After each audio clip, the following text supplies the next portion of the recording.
आज ना हम लीनियर एनालॉग से चलते हुए रोटेशनल पर पहुंचेंगे। हमें कुछ और डेफिनेशन जान लेते हैं जो हम पहले भी सुन चुके हैं, थोड़ा थोड़ा सा और लाइक अ रिवीजन। देखिए, पहले हम सोचेंगे कि वेलोसिटी के बारे में। पहले भी हमने पढ़ा है वेलोसिटी क्या है, कि एक मूविंग ऑब्जेक्ट के पास स्पीड होती है, स्पीड में डायरेक्शन हो तो वेलोसिटी होती है। तो स्पीड की जो, या तो कहीं की वेलोसिटी की बेसिक डेफिनेशन वो हमें पता है, स्पीड प्लस डायरेक्शन। लेकिन जो इसके लिए फॉर्मुलेशन होता है, कैलकुलेशन टेक्निक होती है, उसको एक बार रीड करते हैं। ठीक, देखो क्या करते हैं रीड में। हमने ये सपोज किया कि एक पार्टिकल पॉइंट ए से पॉइंट बी पर डिस्प्लेस करता है। जब वो पॉइंट ए पर था तो उसकी डिस्प्लेसमेंट मान लिया हमने कुछ इनिशियल थी एक्स आई। तो इनिशियली वो एक्स आई से मूव करके एक्स एफ फाइनल डिस्प्लेसमेंट पर आ जाता है, मतलब फाइनल पोजीशन पर। ये एक्स क्या है, उसकी लोकेशन, उसकी पोजीशन। ये मोशन वन डायमेंशनल है, इसलिए इसमें केवल एक्स से काम चल जाएगा। लेकिन अगर ये टू डायमेंशनल होता तो यहां पर हम टू कोऑर्डिनेट की बात करते। अभी एक कोऑर्डिनेट है, इसलिए एक्स और एक्स। तो ए से बी पर आया। अब ए से बी पर डिस्प्लेस के लिए कुछ टाइम चाहिए। लेट्स सपोज कि उसको यहां तक पहुंचने के लिए टी टाइम लगता है। टी टाइम का मतलब कि 1 सेकेंड, कुछ भी हो सकता है, 2 सेकेंड भी, 3 सेकेंड भी, कितने भी सेकेंड लग सकते हैं। अब कितने भी सेकेंड के लिए हम ये तो नहीं लिखेंगे कि हाउ मच। तो हमने एक एल्जेब्रिक वेरिएबल डिफाइन कर लिया, उसको क्या कहते हैं, टी। सो टी सेकेंड के लिए हमने टी टाइम लिख दिया। तो टी सेकेंड के लिए ऑब्जेक्ट, या तो टी सेकेंड तक, अच्छा टाइम इंटरवल कितना, टी, यहां तक, अच्छा डिस्प्लेसमेंट कितना यहां तक, एक्स आई एक्स एफ।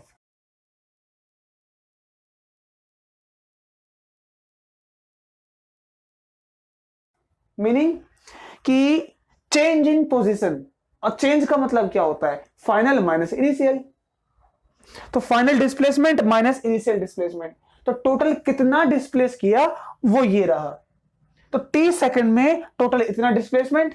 अब सोचो कि अगर टी सेकंड में इतना तो 1 सेकंड में कितना। अच्छा यहां पर क्या है, ये टी सेकंड, इसको 1 बनाना है तो कैसे बनाएंगे, इसी को टी सेकंड से डिवाइड कर देंगे, जो काम यहां किया वही काम यहां कर लेंगे। तो 1 सेकंड में कितना डिस्प्लेस किया इसने, ये change in position, let's we say it is delta x. और टी टाइम क्या है, अभी इसको भी डिफाइन करेंगे, let's we say it is T. अब टाइम के बारे में ध्यान से सुनना। देखो, जब हमने इसको नोट किया कि ये पोजीशन ए पर है, उस टाइम हम इसको मेजर करना शुरू करते हैं। क्या मेजर कर रहे हैं, तो सुनो। हम ये नोट करेंगे कि ऑब्जेक्ट ए से बी में कितने टाइम पर जाता है, कितना टाइम लिया। और कितना टाइम लिया इसके लिए क्या पता होना चाहिए, पहले यहां पर था तो कितना टाइम, जब ये चलना शुरू करता है तो फिर से, कि मेजरमेंट जब हमने शुरू किया कि चलो अब हमने अपनी क्लॉक में टिक कर दिया, वो चलता है तो हमने जब पहले टिक किया और जब वहां पहुंच गया तो वहां पर टिक कर दिया। ठीक, तो मतलब कि यहां पर हमने अपनी क्लॉक को टिक किया, फिर यहां पर अपनी क्लॉक में कुछ टाइम बिता दिया। तो अब यहां से टाइम डिफरेंस कितना है वो टोटल टाइम पता लग जाएगा। पहले 2 बजे यहां पर था, 5 बजे यहां पर आ गया, तो 3 घंटे लिए। इसी तरह से फिजिक्स में हर एक छोटी छोटी बेसिक्स को समझना हमारे फर्ज बनता है। ये नहीं समझते, इसीलिए आगे चल के कंफ्यूजन, और हम कहते हैं फिजिक्स नहीं आया। एनीवे, जहां से हमने मेजरमेंट शुरू किया उस पॉइंट को हम क्या कहते हैं, ओरिजिन। अच्छा, और जो टाइम हमने लिया स्टार्टिंग का टाइम, वो टाइम को कहते हैं t इक्वल्स 0। तो ये टाइम कौन सा है, वो टाइम मेजरमेंट जहां से हम किसी भी इवेंट को मेजर करना शुरू करते हैं। ये क्या है, तो टाइम ऑफ मेजरमेंट है ना, time of measurement of an event. तो इट इज स्टार्टिंग टाइम, कि हमने कहां से इसको, या तो कितने टाइम से मेजर करना शुरू किया और कितने टाइम तक किया। तो वो कुछ भी हो सकता है, वो टाइम कुछ भी हो सकता है, 2 भी, 8 भी, 9 भी। अगर यहां से शुरू किया और 9 सेकंड तक आए तो टोटल टाइम कितना लिया, 9 सेकंड। 10 सेकंड तक आए तो 10 सेकंड लिया। हमने इसको 0 क्यों किया? क्योंकि जब हम किसी को डिफरेंस करते हैं तो 0 एक ऐसा नंबर है जिसमें से जो माइनस करो वही आता है। इसीलिए फिजिक्स में हमने क्या डिफाइन कर लिया कि जब आप मेजरमेंट शुरू करेंगे तो वो टाइम इंटरवल आपको इतना लेना है। और इसका यह मतलब नहीं है कि आपकी क्लॉक में 0 हो गए या फिर कुछ ऐसा हो गया, नहीं। अगर कोई क्लॉक में 2 बज रहे हैं या 3 बज रहे हैं या 3:05, 3:06, उससे फर्क नहीं पड़ना। हमें क्लॉक वाला टाइम यूज नहीं करना है। हमें जो टाइम यूज करना है वो हमने फिजिक्स में अपना अलग बना रखा है। तो ये टाइम अगर मानो कि 3 बज रहे हैं लेकिन आपने किसी को मेजर करना शुरू किया तो इस टाइम से करेंगे। आपको टाइम इंटरवल निकालना है, टाइम डिफरेंस, कितना टाइम लिया। तो हमने यहां से शुरू किया, यहां तक पहुंचे। अब सोचो कि चेंज इन टाइम कितना होगा, टाइम में डिफरेंस। तो कहां तक है फाइनल टी, स्टार्टिंग 0। तो चेंज इन टाइम कितना आ गया, टी, और जो कि मैंने यहां लिखा है। अगर मानो कि ये 0 से आपने स्टार्ट नहीं किया, 1 से किया, 2 से किया, कैसे? आपने यहां पर देखा कि टाइम 0 से नहीं लिया, आपने 1 सेकेंड से स्टार्ट किया और ऑब्जेक्ट यहां पर आते आते इस क्लॉक में आपने 10 सेकेंड पे टिक किया। ये तो कितना टाइम लिया इसने यहां से यहां आने में? तो आंसर है 9 सेकेंड, है ना, 9 सेकेंड। और अगर आपने 0 से किया होता तो क्या होता?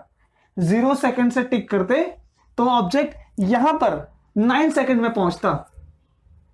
तो कितना टाइम लिया? 9 सेकेंड का टाइम लिया। ए से बी पर आने पर, ए से बी पर आया तो 9 सेकेंड का टाइम लिया, है ना। तो कुछ बात समझ में आ रही है कि ये डिफरेंस जो निकाला वो टाइम इंटरवल बताता है, कितना टाइम हमने लिया।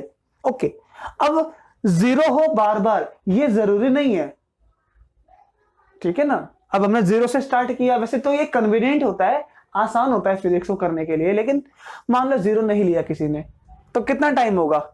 Delta T. तब जो यहां पर डेल्टा टी है वो किसके बराबर है? टी के बराबर। अब कैसे निकालेंगे? मान लो किसी ने 0 नहीं लिया तो क्या करेगा वो? Final minus time initial. किसने 10 सेकेंड से स्टार्ट किया, ऑब्जेक्ट यहां पर 19 सेकेंड पे आया, तो 90 माइनस 10, 9 सेकेंड। ऐसा भी हो सकता है। तो हम इसको डेल्टा टी भी लिख सकते हैं अगर किसने 0 से स्टार्ट नहीं किया तो। अब पढ़ो इसको, 1 सेकेंड में ऑब्जेक्ट कितना डिस्प्लेस करता है? ये change in position in 1 second. और अक्सर हम इसको क्या रीड करते हैं? Change in position per unit time. और यूनिट का मतलब ही तो होता है 1 second. 1 unit time 1 second, 1 minute, 1 hour, कुछ भी हो सकता है। लेकिन हमने क्या यूज किया? 1 सेकेंड, 1 मिनट, मतलब यूनिट यूज किया हमने, और यूनिट का मतलब 1। और डेफिनेशन को इजी बना लिया। तो डेफिनेशन क्या बन गई कि 1 सेकेंड में ऑब्जेक्ट इतना डिस्प्लेस करता है, तो 2 सेकेंड में कितना करेगा? इतना। 10 सेकेंड में कितना करेगा? इतना डिस्प्लेस करेगा। और इतना डिस्प्लेस करेगा 10 सेकेंड में, इसी को क्या बोलते हैं? वेलोसिटी। तो वेलोसिटी क्या होती है? Change in position per unit time. यही तो होती है ना, पर यूनिट टाइम। अब पर यूनिट क्यों है? क्योंकि यूनिट करने से फिजिक्स आसान हो गई। 10 से मल्टीप्लाई किया तो यहां पर 10 सेकेंड आ गया। 20 सेकेंड में पूछेंगे तो 20 सेकेंड का आ जाएगा। तो इसलिए डेफिनेशन में बार बार ये लिखा होगा कि पर यूनिट टाइम। और ये आसान होता है हमारे लिए पढ़ना यूनिट टाइम को। तो टाइम के बारे में समझ में आया, the time from where we start measurement, और ये पोजीशन में डिफरेंस। तो ये सब चीजें आपको समझ में आना चाहिए। ओके, अब एक बार और इसी तरह से एक्सेलरेशन को भी जानते हैं क्या होता है। हमने इसको डेफिनेशन के रूप में पढ़ा है कि when velocity changes then the body या तो body will have an acceleration. ठीक है, एक्सेलरेशन होगा। और क्या मीनिंग होती है एक्सेलरेट करने की? स्पीड का बढ़ना। और नेगेटिव एक्सेलरेशन का मतलब स्पीड का कम होना, रिटार्डेशन, ये सब चीजें हैं। और एक्सेलरेशन एक वेक्टर क्वांटिटी है, डायरेक्शन है। हम अभी अमाउंट की बात करेंगे। अमाउंट कैसे होगा ये समझना है। अच्छा, क्या होता है एक्सेलरेशन में? वेलोसिटी बदलती है। कैसे बदलती है कोई चीज? तो मानो कोई ऑब्जेक्ट ए पर था, तो ए पर क्या है उसकी इनिशियल स्पीड। अब एक तो कंसेप्ट होता है कि इनिशियल स्पीड कई बार हमको समझ में नहीं आता, क्या है ये स्पीड। तो जब आप किसी ऑब्जेक्ट को या किसी भी कार को, किसी भी बाइक को जिस टाइम पर उसको मेजर करना स्टार्ट करेंगे, उस टाइम आपको उसकी स्पीड इनिशियल स्पीड लेनी है। अगर आपने उसको रेस्ट से देखा तो आपको उसकी स्पीड लेनी है 0। रेस्ट से आपने अपनी क्लॉक में टिक किया तो t0 पे ऑब्जेक्ट की स्पीड 0। ठीक, मानो कोई कार चल रही है तो आपने उसको 20 की स्पीड पे स्टार्ट करना शुरू किया, 20 की स्पीड पे, है ना। आपने स्टार्ट करना शुरू किया, उसकी स्पीड कितनी थी 20, तो उस टाइम आपको इनिशियल स्पीड 20 लेनी है। जब आप दूसरे टाइम पर आ जाओगे, इस टाइम पर, तब ऑब्जेक्ट की स्पीड 50 है, तो ये इसकी स्पीड फाइनल स्पीड पूछी जाएगी। तो इनिशियल या फाइनल ये आपके हाथ में कि आप कब पूछते हो, कितने इंटरवल के लिए। अब ये टाइम कौन सा है, फाइनल टाइम, तो इस पर फाइनल स्पीड, शुरुआत के टाइम पर इनिशियल स्पीड, है ना, ये समझ के चलना है। हाँ, तो एक ऑब्जेक्ट ए पर है तो उसकी इनिशियल स्पीड u कुछ भी हो सकती है ना, तो हमने 20 भी हो सकती है, 80 भी, 0 भी, कुछ भी, लेट्स से u।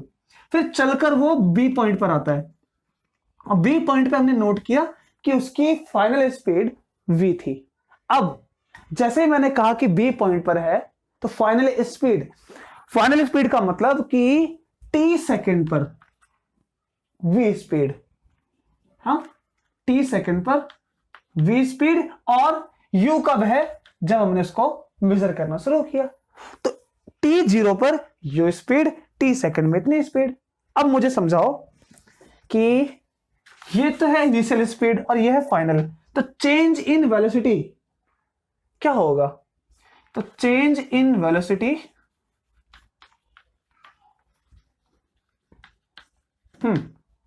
कितना चेंज हुआ वेलोसिटी में। अब पूछोगे कि कितने टाइम के लिए, तो जो टाइम हमने दिया, आपने मेजर किया उतने टाइम के लिए। और कौन सा टाइम मेजर किया, यहां से लेकर यहां तक, है ना।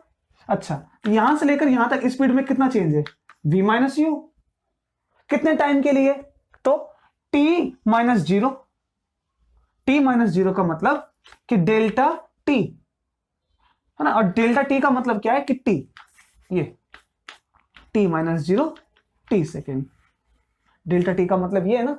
तो डेल्टा t टाइम के लिए स्पीड में चेंज इतना आया, तो 1 सेकंड में कितना चेंज आएगा, तो 1 सेकंड में इसको डेल्टा t से डिवाइड करेंगे, ये 1 सेकंड, उसको भी डेल्टा t से डिवाइड करेंगे, ये, है ना, इसको ऐसे कर लेंगे। और चाहे तो हम जो वेलोसिटी में चेंज है उस चेंज को हम लिख सकते हैं delta v upon delta t। अब इसको पढ़ के देखो, 1 सेकंड में कितनी स्पीड चेंज हो गई, और इसी को क्या बोलते हैं, एक्सेलरेशन। तो हम हर चीज को 1 सेकंड से क्यों डिफाइन कर रहे हैं, 1 एक इजी नंबर है, कन्वीनियंट है, 2 से मल्टीप्लाई किया तो 2 सेकंड में उतना चेंज, यहां पर जब 2 मल्टीप्लाई कर लेंगे 10 सेकंड में कितना, तो 10 सेकंड को यहां पर मल्टीप्लाई कर लेंगे, चलता जाएगा ऐसे करके, तो इजी है ये। अब चेंज इन वेलोसिटी पर यूनिट टाइम, यूनिट 1 सेकंड का मतलब, यूनिट का मतलब 1 सेकंड, तो वेलोसिटी में जो चेंज है वो 1 सेकंड में कितना है, इतना, और इसी को हम कहते हैं this is acceleration of A particle और एक्सेलरेशन ऑफ ए बॉडी। ठीक है, तो ये आपको समझ के चलना है कि हमेशा 1 सेकंड क्यों लिया जा रहा है, क्योंकि हम उसको कन्वीनियंटली डिफाइन करना चाहते हैं, और डायरेक्शन को हमने डेफिनेशन में समेट दिया है कि वेलोसिटी वेक्टर तो एक्सेलरेशन भी वेक्टर। अब ये बात आती है कि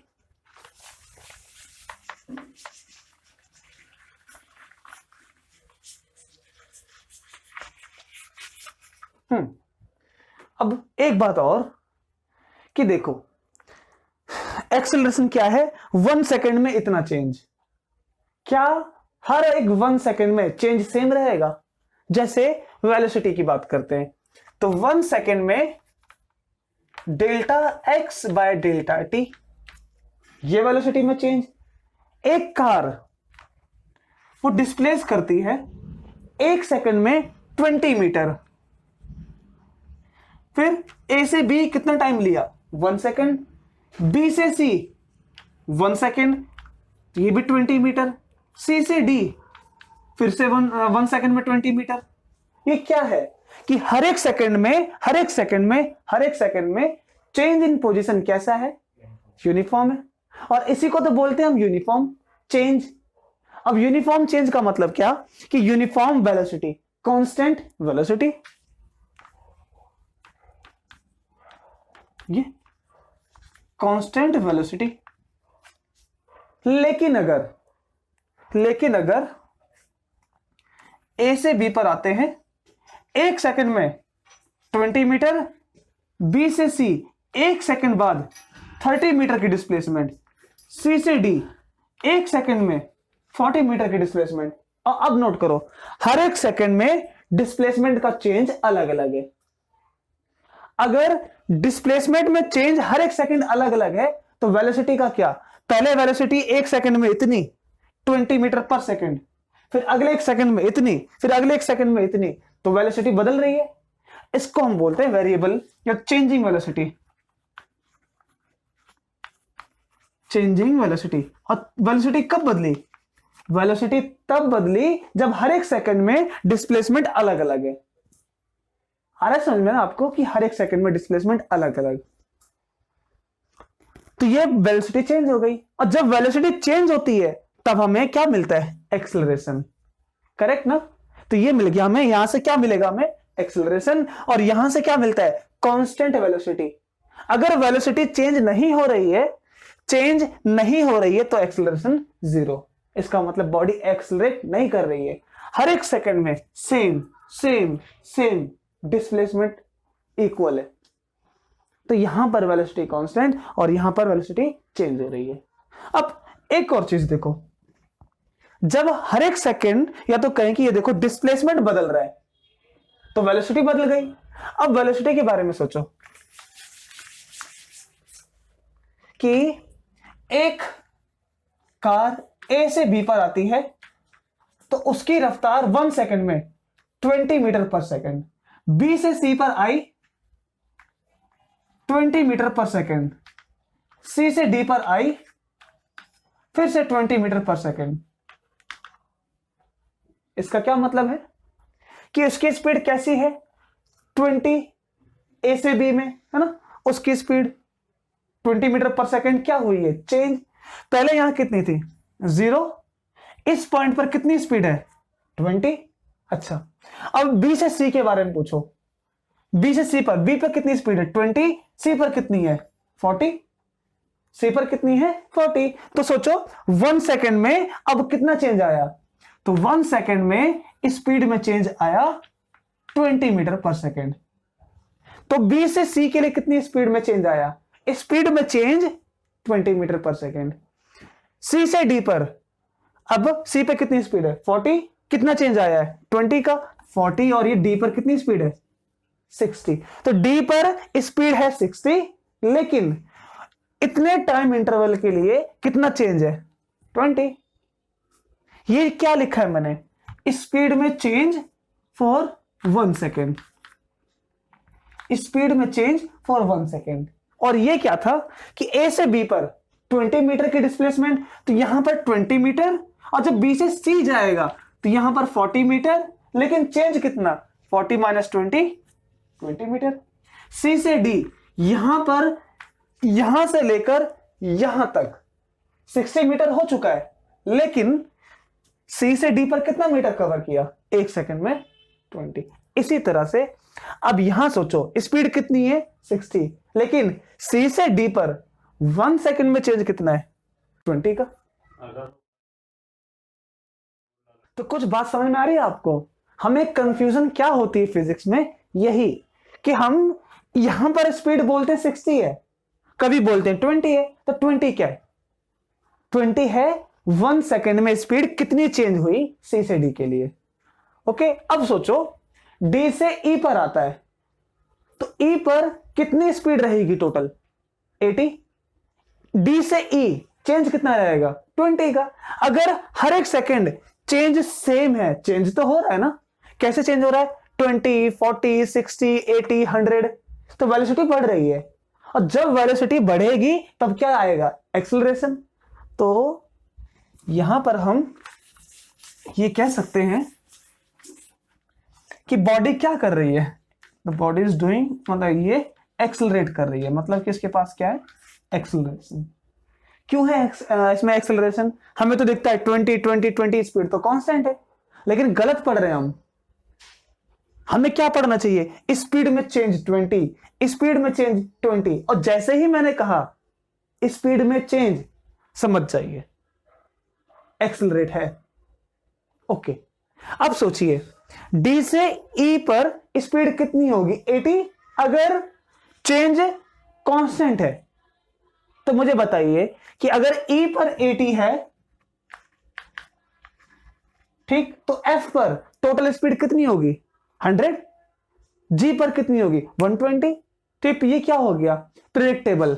इसको हम प्रिडिक्ट कर सकते हैं, इसको हम प्रिडिक्ट कर सकते हैं कि जब कांस्टेंट चेंज है तब एफ पर कितनी स्पीड होगी।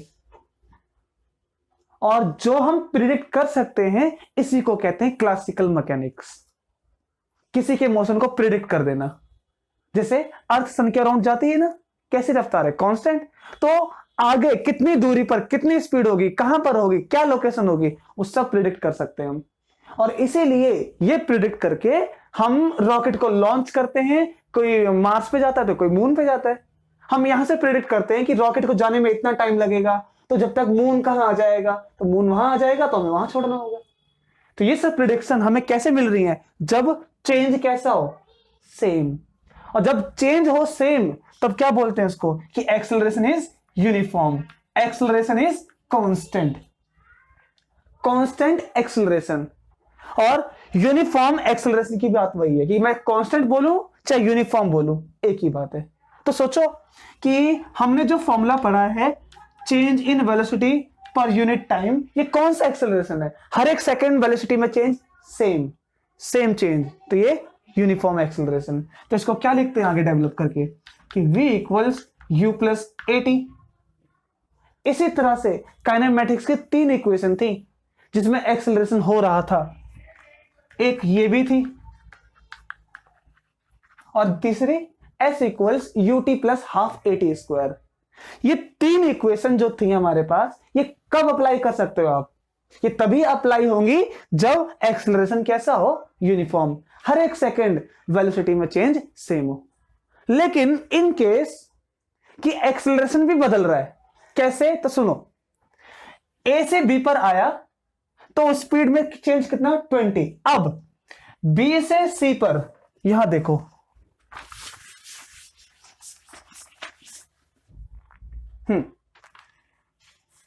ए से बी स्पीड में चेंज 20, बी से सी स्पीड में चेंज 30 मीटर पर सेकेंड। क्या मतलब है कि 0 20, ठीक, बी से सी पर आया तो इनमें 1 सेकेंड में स्पीड कितनी बढ़ चुकी है? 30। तो यहां पर स्पीड कितनी होगी? 50। फिर अगले 1 सेकेंड में अब चेंज जो आया वो रैंडम आ रहा है अपनी मर्जी से। मान लो आगे 60, तो यहां पर अगर स्पीड 0 थी, यहां 20 थी, यहां 50 थी, तो 1 सेकंड में कितना चेंज आया है? 60 का। तो 50 में से 60 110। फिर से देखना,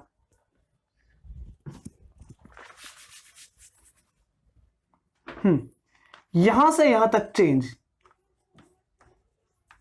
20 मीटर पर सेकेंड, यहां से लेकर यहां तक का चेंज 30 मीटर पर सेकेंड, यहां से लेकर यहां तक में चेंज 60 मीटर पर सेकेंड। तो यहां रफ्तार कितनी है गाड़ी की? 0 से स्टार्ट किया, 20 आया, 20 के बाद ये 50 हो गया, तो 50 माइनस 20, 50 माइनस 20 30 का चेंज।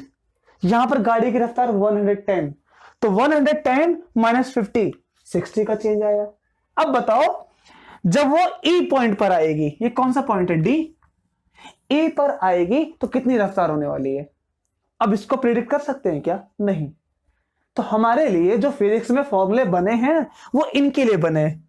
जहां पर चेंज कैसा हो, सेम, यूनिफॉर्म एक्सेलरेशन। अब इसको प्रिडिक्ट नहीं कर सकते, उसको हम मैथमेटिक कैलकुलेशन कर सकते हैं। कैसे कर सकते हैं? देखो, जब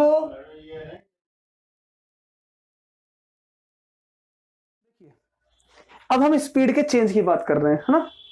जब स्पीड में चेंज अलग अलग होता है तो हमने कहा कि यहां तक जो चेंज है तो वो 20 मीटर पर सेकंड का है। मतलब ये चीज क्या है? एक्सेलरेशन। 0 - 20 change in speed. तो यहां पर एक्सेलरेशन है इनिशियल। यहां से यहां पर बॉडी में फिर से स्पीड में चेंज है। कितना चेंज? 30 मीटर पर सेकंड। तो बॉडी इतना एक्सेलरेट की है, तो ये वाला एक्सेलरेशन फाइनल मान लो, है ना। क्योंकि ये जो हमारे पास चेंज है, ये चेंज क्या है? एक्सेलरेशन। और 1 सेकंड में अगर चेंज है, अगर ये सेकंड 30 मीटर पर सेकंड, अगर ये चेंज 1 सेकंड में है तो सेकंड ऊपर जाएगा ना, तो ये बन जाएगा 30 मीटर पर सेकंड स्क्वायर। ये चीज क्या है? एक्सेलरेशन ना। तो इतना एक्सेलरेट, फिर इतना एक्सेलरेट, एक्सेलरेशन अलग अलग है, और यहां पर सेम। और जब एक्सेलरेशन अलग अलग होता है तो फिजिक्स में कैसे करें कैलकुलेट? बहुत आसान है, ये देखो। लेकिन प्रिडिक्टेबल नहीं है, क्योंकि ये चेंज अलग अलग भी हो सकता है। अगर हम कहें कि डेल्टा टी टाइम लेकर, डेल्टा टी मतलब कितना भी चेंज हो, कितना भी टाइम लिया, तो बॉडी ने इतना चेंज किया, एक्सेलरेशन 20 से 60 हो गई, 20 से 90 का चेंज है ना। अब 1 सेकंड में चेंज कितना होगा? 1 सेकंड में इतना चेंज होगा। तो ये क्या है? चेंज इन एक्सेलरेशन पर यूनिट टाइम। इसको हम फिजिक्स की क्वांटिटी में जर्क भी कहते हैं। और भी और डिफरेंट बनाना हो तो बन सकता है।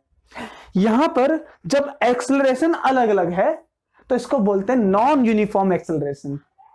Non uniform acceleration. और उसके लिए फिजिक्स में कैलकुलेशन अभी नहीं है आपका।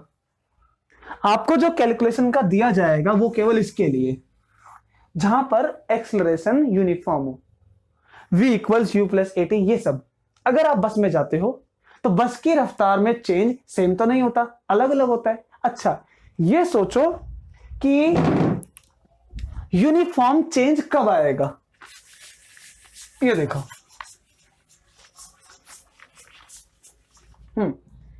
Uniform acceleration. यूनिफॉर्म एक्सेलरेशन कब आएगा? तो समझना, ये एक्सेलरेट बॉडी कब करती है? तो फोर्स लगती है। तो हमने लगाई एक फोर्स। अगर वो फोर्स कांस्टेंट है तो चेंज भी कैसा होगा? स्पीड में कांस्टेंट, और एक्सेलरेशन होगा यूनिफॉर्म। अभी डिफाइन करते हैं क्या कह रहा हूं मैं। कांस्टेंट फोर्स, जैसे ग्रेविटी, उस पर जो फोर्स लगती है वो कंटिन्यूस सेम होती है ना। एक मास यहां, एक मास यहां, तो ये दोनों में जो फोर्स है कैसी है? वो कांस्टेंट, ग्रेविटेशन फोर्स। और जब फोर्स कांस्टेंट हो तो एक्सेलरेशन भी कैसा होगा? कांस्टेंट। जैसे एक ऑब्जेक्ट यहां पर है, हमने इसको पकड़ के रखा है ऐसे, है ना, तो स्पीड कितना है? 0। हमने नोट किया कि इसको ग्रेविटी खींचती है। ग्रेविटी का मतलब कि कांस्टेंट फोर्स। अगर फोर्स है तो एक्सेलरेशन कैसा एक्सेलरेशन है? यूनिफॉर्म। मतलब स्पीड में चेंज हर एक सेकंड सेम है। कितना चेंज होता है स्पीड में? तो ग्रेविटी की वजह से जो चेंज आता है वो 10 आता है, 10 मीटर पर सेकंड स्क्वायर। हमने पढ़ा है ना कि 9th क्लास में कि जी की वैल्यू होती है 9.8 मीटर पर सेकंड स्क्वायर। रफली स्पीकिंग 10 मीटर पर सेकंड स्क्वायर। क्या मतलब है इसका? हर एक सेकंड चेंज 10, फिर एक सेकंड में चेंज 10। अब इसको देखना ध्यान से, ये बॉल की स्पीड कितना है? 0। एक सेकंड में यहां पर आ गई, लोकेशन ए से लोकेशन बी पर, है ना। 0 से कितना चेंज आया होगा? 10 का। कितना टाइम इंटरवल है? 1 सेकंड। तो यहां पर स्पीड जो होगी 10 होगी। फिर से एक सेकंड और सी पर आ गया, तो अब और स्पीड बढ़ गई होगी 10 सेकंड की।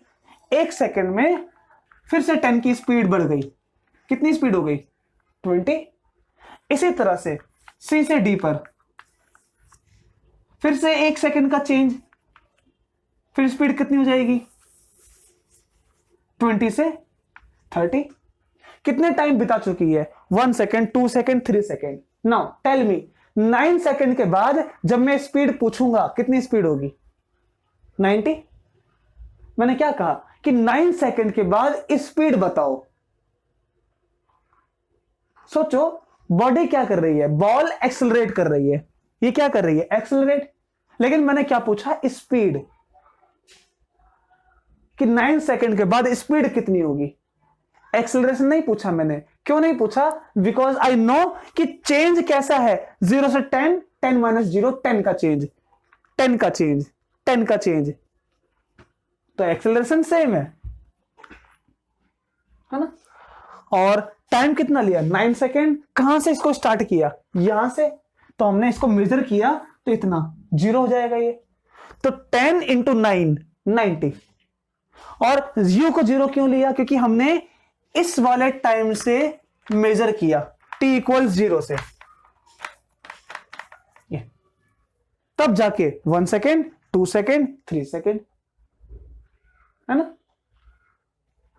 अब यहां से मत करो मेजर, यहां से करो।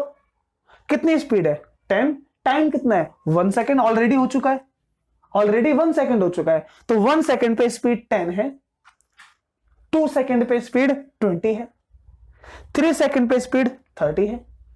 तो हमारे फिजिक्स इसी तरह से काम करती है कि जहां पर हमें चीजों को प्रिडिक्ट कर सकते हैं क्लासिकल मैकेनिक्स। और जब प्रिडिक्ट नहीं कर पाओगे ना, तो वहां पर नेचर कैसा होने वाला है फिर डू नॉट नो। फिर हम प्रोबेबिलिटी की बात करते हैं। प्रोबेबिलिटी समझते हो, जो आपने पढ़ा होगा कि इतनी प्रोबेबिलिटी है, कई बार एक तरह के इवेंट को करते रहो 10 बार करो, 20 बार करो, 100 बार करो, 100 में से अगर 80 बार एक तरह का रिजल्ट आया तो प्रोबेबिलिटी क्या है 80 टाइम्स आने की। तो हम उसको पढ़ते हैं क्वांटम मैकेनिक्स में, क्वांटम मैकेनिक्स, क्लासिकल मैकेनिक्स। तो फिजिक्स इसी तरह से चेंज हो जाती है, ठीक है। तो हमारे लिए कौन से फॉर्मूले फिजिक्स में, ये वाले, जहां पर चेंज अलग अलग हो वो नहीं है, हम उसको प्रिडिक्ट नहीं कर पाएंगे, तब क्या निकालेंगे प्रोबेबिलिटी।